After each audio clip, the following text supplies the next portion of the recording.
జై భీమ్,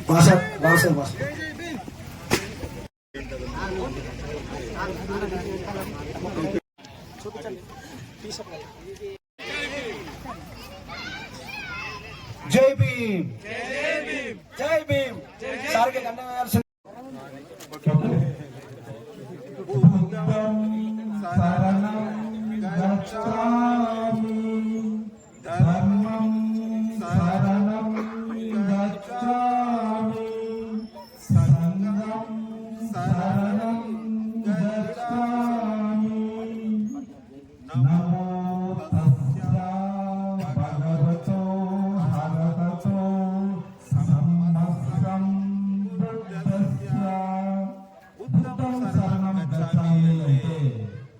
చీకటి నుంచి జ్ఞానం వైపు, అజ్ఞానం నుంచి విజ్ఞానం వైపు ప్రయాణం చేయాలని అర్థం.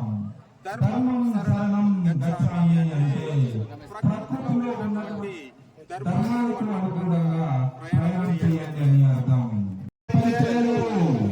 మానవ చదివి అందరితో కలిసి ముందుకు వెళ్తే సాధ్యమవుతుందని దీని అర్థం. నమో తస్స భగవతో అర్హతో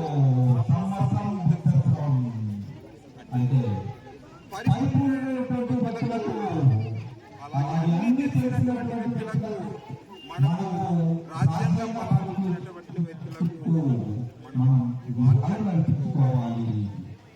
సో కాబట్టి ఈనాటి కార్యక్రమానికి చేసినటువంటి డాక్టర్ రేవంత్ వరప్రసాద్ గారు, సిహెచ్ గారు, అలాగే డాక్టర్ గారు, అలాగే ఆదివాసీ చైర్మన్ గారు, మిగతా సభ్యులు అందరూ కలిసి సరే చూడండి.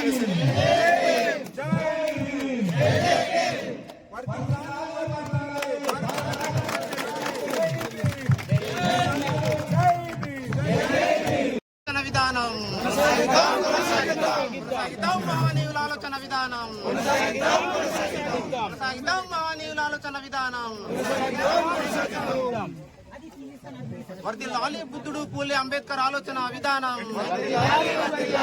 వర్ధిల్లాలి బుద్ధుడు పూలే అంబేద్కర్ ఆలోచన విధానం, వర్ధిల్లాలి రాజ్యాంగాన్ని.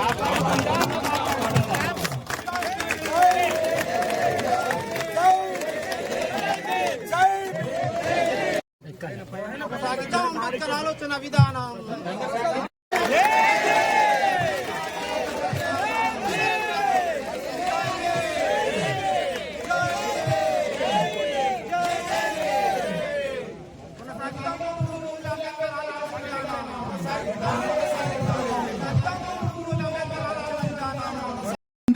ప్రధానమంత్రి అయినా, రాష్ట్ర పరిస్తున్నటువంటి ముఖ్యమంత్రి అయినా, ఈవెన్ ఎవరైనా కూడా ఉండాలి.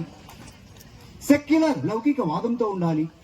డెమోక్రాటిక్, ఓకే, మనకు డెమోక్రటిక్ ప్రజాస్వామ్యంతో బతకాలి. And last is republic and గణతంత్రంగా బతకాలి. కాబట్టి ఇది మాకు మేము ఇచ్చుకున్నటువంటి అడాప్టేషన్ అని చెప్పేసి ఓకే మనకు ఈ స్టార్టింగ్ త్వరలో ఉంటుంది.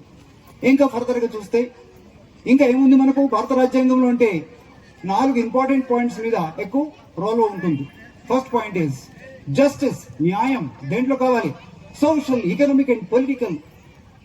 సామాజికంగా నాకు జస్టిస్ కావాలి, ఎకనామికల్ ఆర్థికంగా నాకు న్యాయం జరగాలి, రాజకీయం పరంగా నాకు న్యాయం జరగాలి.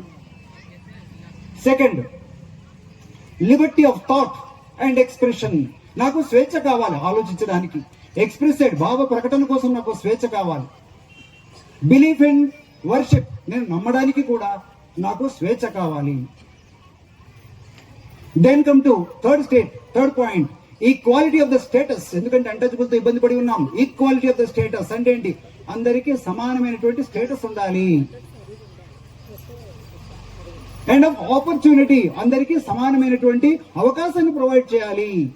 And to promote among them all, అందరికి అందించాలి.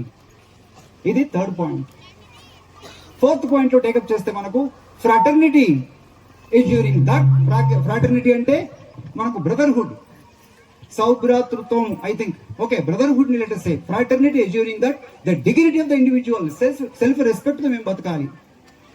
And the unity and integrity of the nation, అందరు మేము యూనిటీగా ఈ జాతీయ సమగ్రత కోసం తెలిసి వర్క్ చేస్తాం. సో ఈ రకంగా ఈ పాయింట్స్ అన్ని కూడా ఓకే మేము అడాప్ట్ చేసుకుంటూ, కాబట్టి భారత రాజ్యాంగాన్ని మనం అమలు చేయించుకునేటటువంటి పరిస్థితి మనం రావాలి. ఇందులో ఏముందో మనం తెలుసుకోవాలి, మన పిల్లలకి చెప్పాలి. వాళ్ళ ద్వారా కాబోయే పౌరులు కాబట్టి వాళ్ళని ఎడ్యుకేట్ చేయాలి. రాజ్యాంగవాదం మీద ప్రచారం జరగాల్సినటువంటి అవసరం ఉంది. కాబట్టి అందరూ ఈ గ్రామంలో ఏదో ఒకటి మరి చెయ్యాలి, ఇవ్వాలి అనేటటువంటి తపనతో ఉన్నారు. దయచేసి నా దగ్గర ఇవ్వడానికి ఏమీ లేదు. నేను రాజ్యాంగం గురించి, అంబేద్కర్ వాదం గురించి, ఫూలే వాదం గురించి, కొమరం భీం గురించి, బిర్సా ముండా గురించి మాకేదైనా ఎడ్యుకేట్ చేయండి అనేసి అంటే తప్పకుండా ఏ క్షణంలోనైనా ఏ రాత్రి అయినా మీ దగ్గరకు వచ్చి మిమ్మల్ని ఎడ్యుకేట్ చేయడానికి మేము సిద్ధంగా నేను ఉన్నానని చెప్పి ఈ విజ్ఞానాన్ని పెంచే విజ్ఞాన ప్రచారంలో భాగంగా మేమంతా మిమ్మల్ని తప్పకుండా సహకరిస్తామని చెప్పి చెప్తూ, ఈ రానున్న కాలంలో అంబేద్కర్ ప్రాంగణం ఏదైతే ఉందో, అంబేద్కర్ విగ్రహం ఏదో ఆయన పుట్టినరోజు లేదా ఆయన చనిపోయినటువంటి రోజు వెళ్ళి దండలేసి 4 నినాదాలు ఇచ్చి వచ్చేలాగా కాకుండా ఆ అంబేద్కర్ సెంటర్ ఒక విజ్ఞాన భాండాగారంగా, అదొక చైతన్యపూరితమైనటువంటి ఒక ప్రదేశంగా తీర్చిదిద్దడానికి ఇక్కడ ఉండేటటువంటి కమిటీ సభ్యులు, పెద్దలు, సర్పంచ్, గ్రామ పెద్దలు, అలాగే పొలిటికల్ లీడర్స్ ప్రతి ఒక్కరు కూడా సహాయ సహకారాలతో దాన్ని అలా తీర్చిదిద్దుకొని అక్కడికి వెళ్ళగానే మనకు ఒక చైతన్య దీప్తి వెలిగేలాగా ఆ ప్రదేశాన్ని తీర్చిదిద్దాలని చెప్పి కోరుకుంటూ